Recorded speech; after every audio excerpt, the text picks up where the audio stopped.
Yo, what's good guys? Kelvin here and I am back again with another video, and today we're gonna be looking at woman who gave the creep a chance.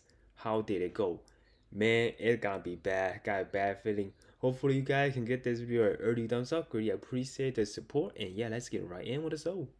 Gave the creep a chance. How did it go? After a few dates he started to get way too serious. I told him calmly and honestly that I wasn't ready for a serious relationship and he deserved to be with someone who was. He completely flipped, and after a bit of name calling I stood up and started to leave the bar. He then said you should watch yourself in the future, especially when getting into your car. I was extremely paranoid for months after. Would check my backseat and under my vehicle. Never saw him again, so just an empty threat, but not a fun time. That was like 15 years ago. Yeah, he's still single. That is really crazy. Like, you threat someone, you should watch your back. Holy crap. Imagine going into your car in the middle of the night. You always remember that scene, right? Like, it's hard to leave your memory. At the end of a weird and terrible date, he asked me for a hug as I was turning to leave. I thought, whatever gets this over with. As I was pulling away, he forcibly grabbed the back of my head and shoved his tongue in my mouth before I was able to break free. The next morning I had a 3-page email in my inbox telling me all the things that are wrong with me and why he is not interested in a second date. Wait a minute, that is aggressive. That is more of a sexual assault. Putting his tongue in my mouth before I was able to break free. Yeah, that's a really just like a sexual assault right there.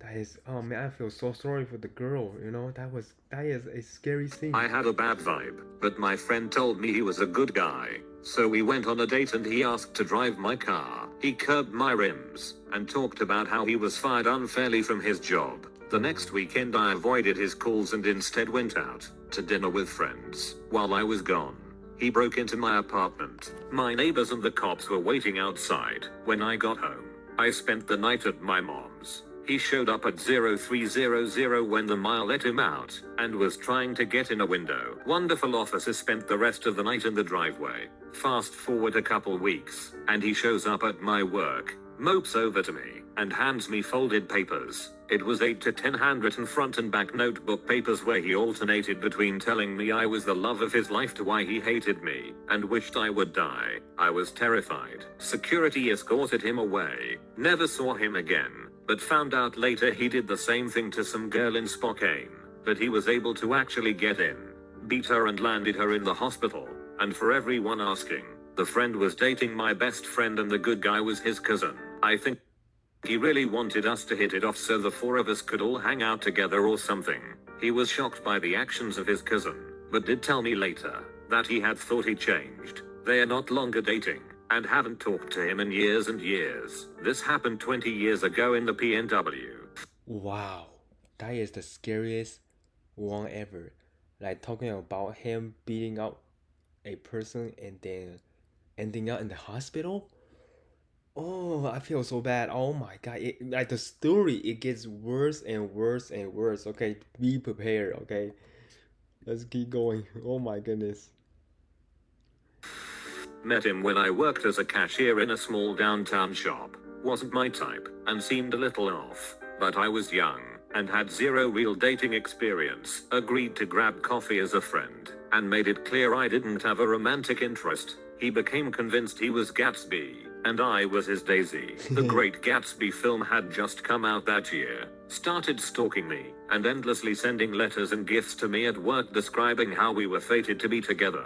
When I confronted him to stop, he started having his friends follow me at work or drop by to check in on me. Prowled outside on nights I had to close shop alone. I ended up quitting that job and things fizzled. 7 months later I got a call from a number one didn't recognize. It was the same dude. He just got released from a short prison sentence, and was letting me know he thought of me every day, and was going to find me, so we could finally be together. I made up. Heck no. Oh my goodness. Got out of jail and you wanna be together? A story that I was traveling abroad for college, and would be gone indefinitely. Changed my number and luckily haven't heard from him again. That's good. Oh my goodness. Like, I would never kind of date anyone that just came out of a jail. Oh man, that is you don't know what landed him in jail. You know, it might be sometimes it might be an innocent jail time, but sometimes most of the time it's not that great. You know, just gotta be really careful.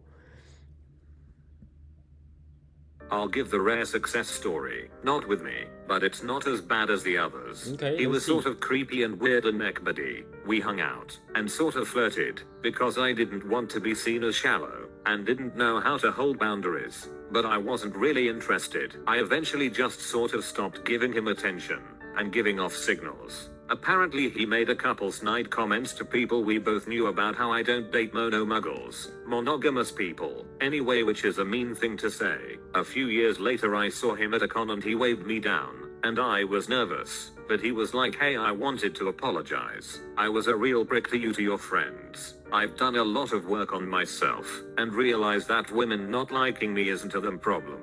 It's a me problem. I forgave him, and we hung out a couple times after that at cons. Hence, good guy, just had been going through a cringy phase. Whoa, that sounds really good. Like the guy actually kind of realized he did the wrong stuff, and he actually found the courage to apologize. Like sometimes a guy will never apologize and think of himself that he's always right, but this guy is really good. Like he realized that he need to change, which is a awesome thing to do. Like it's never too late to kind of realize that you were wrong on something and then apologize for it. You know. This guy was handsome, but way too into me for knowing nothing about me. It wasn't like, when we spoke I was an open book, or felt a strong connection that would lead me to want to share info with him. This was not a I feel like I've known this man forever connection.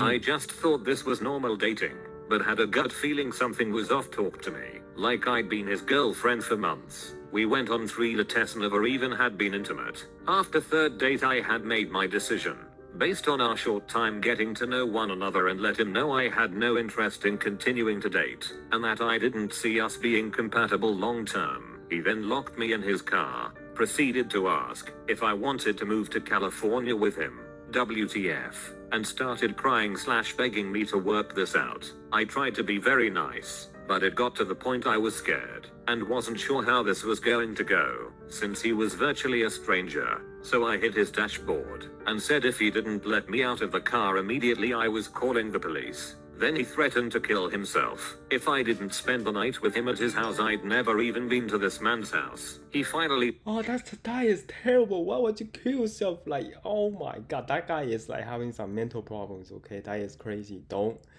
let Let's me see. out after like an hour or two, but stayed in the parking lot of my apartment almost the entire night, and called me non-stop. About a month later he texted me out of the blue a really long paragraph apologizing profusely, and saying if I ever change my mind to call him.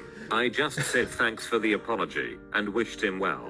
Hope he's Why would you call him when you did something like that terrible? Like, here's the thing, right? When something goes wrong, try your best energy, all your energy. Try to keep it positive and don't show any negative emotions, right? It will hurt down the road.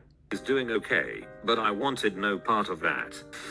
Alright guys, that is the end of the video. Hope you guys enjoyed it. If you did, don't forget to give this video a big thumbs up and make sure you hit that subscribe button, turn on that bell notification. And yeah, my name is Calvin, and I'll see you guys next video.